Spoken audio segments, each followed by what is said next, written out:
Hey guys, इस video में हम एनालिसिस करेंगे कि मार्केट पिछले 2 से 3 दिन में नीचे क्यों आ रही है और अगर मजीद नीचे आई तो कितनी नीचे जा सकती है।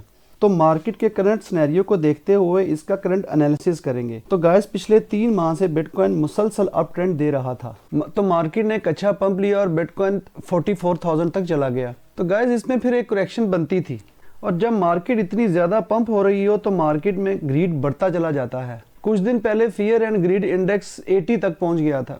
तो जब फियर एंड ग्रीड इंडेक्स में ग्रीड का लेवल 80 तक पहुंच जाए तो फिर मार्केट में करेक्शन बनती है। इतना ज़्यादा ग्रीड आ जाने पर मार्केट में सब लोग specially future traders longs open कर रहे थे, तो मार्केट को लिक्विडेट कर दिया गया और पिछले 2 दिनों में $800 मिलियन का सरमाया मार्केट से आउट हो गया। और बेसिकली ये एक मार्केट में प्राइस की एडजस्टमेंट की सेटलमेंट है, क्योंकि मार्केट में आज CPI डाटा की रिपोर्ट भी आने वाली है।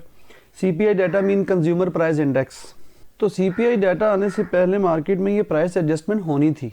तो मार्केट में जब बहुत ज़्यादा हाइप बन जाए तो मार्केट में करेक्शन भी लाजमी बन जाती है। लेकिन अब इसका मतलब ये नहीं कि हम बिग रैली नहीं देखेंगे, क्योंकि अब आगे BTC की हॉल्विंग का इवेंट आने वाला है। तो अगर हम इसके मंथली ग्राफ को देखें तो आपने पिछले 3 माह से देखा कि BTC मुसलसल पिछले 3 से 4 माह में पंप हो रहा है। तो अब बेसिकली बुल सीजन से पहले एक मिनी बुल सीजन चल रहा है, यानी कि हॉल्विंग से पहले प्री हॉल्विंग हो गई है।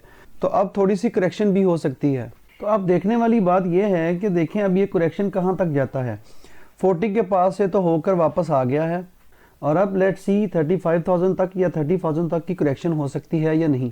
और आल्ट कॉइन्स की पोजीशन जो कि पंप लगा रहे थे अब उनमें भी करेक्शन हो रही है और ये एक मौका है कि डिप में आप आल्ट कॉइन्स को बाय कर सकते हैं। तो अगर आप इन आल्ट कॉइन्स को डिप में बाय करके रख लें तो लॉन्ग टर्म के लिए ये एक अच्छी इन्वेस्टमेंट साबित हो सकती है। और फिर हाल्विंग जो नेक्स्ट ईयर के स्टार्ट में होने वाली है और ये तमाम कॉइन्स एक अच्छा बुल रन दे सकते हैं। मार्केट यहाँ पर ओवरबॉट हो चुकी थी, इसलिए करेक्शन आना भी बनता था। मार्केट में ये अप डाउन और पुल बैक्स आते जाते रहते हैं, इसलिए परेशान होने की ज़रूरत नहीं, बल्कि मार्केट को समझने और सीखने पर फोकस करें, क्योंकि लर्निंग होगी तो अर्निंग होगी।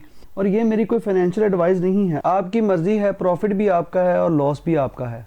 दिसंबर का ये जो मंथ है इसमें बहुत ज़्यादा एक्सपेक्ट किया जा रहा है कि शायद बिटकॉइन का ETF अप्रूव हो जाए। तो अगर बिटकॉइन का ETF इसी मंथ दिसंबर में अप्रूव हो गया तो मार्केट बहुत ज़्यादा बुलिश हो सकती है, और अगर रिजेक्ट हो गया, जिसके चांसेस बहुत कम लग रहे हैं, तो मार्केट बुरी तरह गिर भी सकती है। तो अब हम चलते हैं बिटकॉइन की मार्केट की तरफ और देखते हैं कि इस वक्त BTC की करंट पोजीशन क्या है। तो गाइस, इस वक्त BTC चल रहा है $41,850। जब भी कोई सपोर्ट या रेजिस्टेंस का एरिया ब्रेक होता है तो प्राइस अक्सर उसको रीटेस्ट करने आती है। जब बुल सीजन चल रहा था तो यही 30,000 का एरिया हमें बार बार सपोर्ट दे रहा था, और जब BTC 30,000 पर आता था और यहाँ से इसको एक पुल बैक मिलता था और BTC ऊपर की तरफ मूव पकड़ लेता था। और अब अगर यहाँ पर गौर से देखा जाए तो यही एरिया एक रेजिस्टेंस की तरह काम करने लगा और फिर बार बार इसी जगह पर BTC को रेजिस्टेंस मिलनी शुरू हो गई।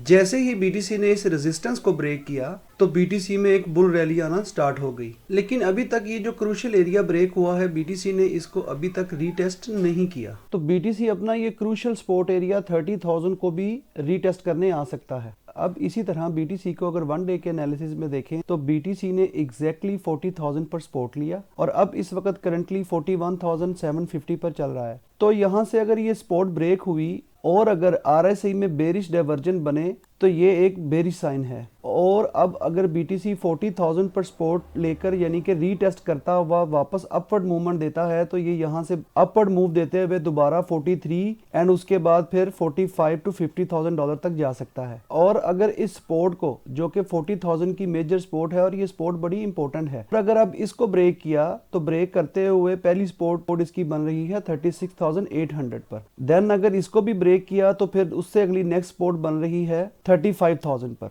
तो गाइज, ये दोनों सिनेरियो हैं, यहाँ से रीटेस्ट करके ऊपर भी जा सकता है और अगर इसको ब्रेक किया और कुछ देर तक रिकवर ना किया तो फिर ये 36,800 और 35,000 तक डाउन ट्रेंड की मूवमेंट दे सकता है। तो और अगर हम इसको वीकली टाइम फ्रेम में देखें तो हमें ये देखने को मिलता है कि वीकली टाइम फ्रेम में ये इस ट्रेंड लाइन को सपोर्ट बनाते हुए BTC एक अपवर्ड मूवमेंट दे रहा है। पहली सपोर्ट, दूसरी सपोर्ट और फिर ये देखें तीसरी सपोर्ट।